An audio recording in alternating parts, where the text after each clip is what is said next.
Да? Да? Проехали остановочку. Снимать хочу.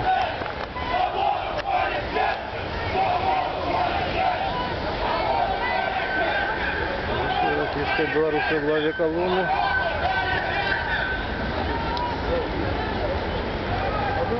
Ну ты видел, сколько людей там до сих пор поворачивают. Там. С проспекта. С проспекта уже повернули. Повернули, я слышал, троллейбус ехал, говорят, все поворачивают.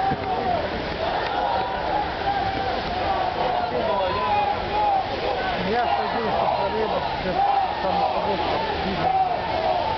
Я вот Ну, сколько человек? не знаю, 1500. Ты что, ты больше? Я думаю, больше 15. Да, и такая еще, типа, она узкая, поэтому Все равно она очень длинная. Не 5000. смотри, вряд ли Больше по 10, по что ты? 4 человека вряд ли.